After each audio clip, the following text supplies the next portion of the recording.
નમસ્કાર, આપ જોઈ રહ્યા છો નેશન પ્લસ ન્યૂઝ. હું છું આપની સાથે વિભિક્ષા પરમાર. વડોદરાની માંજલપુર વિધાનસભા બેઠકની પેટા ચૂંટણીના ઉમેદવાર તરીકે ભાજપ દ્વારા છાણીના સતીશ પટેલની જાહેરાત કરી છે.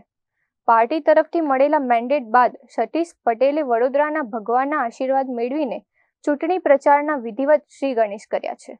માંજલપુર વિધાનસભાની પેટા ચૂંટણી માટે ભાજપના ઘોષિત ઉમેદવાર સતીશ પટેલ પ્રચારની શરૂઆત કરતા પહેલા ભગવાનના આશીર્વાદ લેવા પહોંચ્યા હતા. સતીશ પટેલે અટલાદરા સ્વામિનારાયણ મંદિરે પવિત્ર ભાવ સાથે ભગવાન નીલકંઠ વર્ણી પર જળાભિષેક કર્યો હતો અને જીત માટે પ્રાર્થના કરી હતી. ત્યારબાદ તેઓ જાગનાથ મહાદેવ મંદિરે પણ શીશ ઝુકાવવા પહોંચ્યા હતા, જ્યાં તેમણે મહાદેવના દર્શન અને પૂજા અર્ચના કરી આશીર્વાદ મેળવ્યા હતા.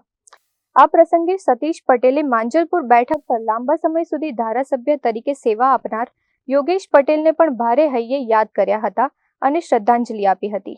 આ પ્રસંગે તેઓની સાથે વડોદરા શહેર ભાજપ યુવા મોરચાના મહામંત્રી ઋત્વિક પુરોહિત પણ ઉપસ્થિત રહ્યા હતા.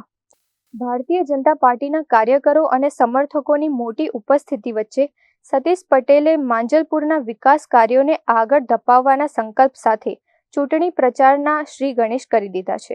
ભારતીય જનતા પાર્ટી દ્વારા માંજલપુર વિધાનસભામાં અમારા સ્વર્ગીય યોગેશ કાકાના નિધન પછી પેટા ચૂંટણીની અંદર પાર્ટીએ મારા પર જે વિશ્વાસ મૂકીને મને જવાબદારી આપી છે, આજે સૌપ્રથમ સ્વર્ગીય યોગેશભાઈ પટેલની અમારી જે મંદિરની સ્થાપના જાગનાથ મહાદેવના પરમ ભક્ત એવા યોગેશ કાકાની શ્રદ્ધાંજલિ આપું છું. અને આજે જાગનાથ મંદિરે દર્શન કરી અને સ્વામિનારાયણ ભગવાનના દર્શન કરી આજથી ચૂંટણી પ્રચારના શ્રી ગણેશ કરવાના છે.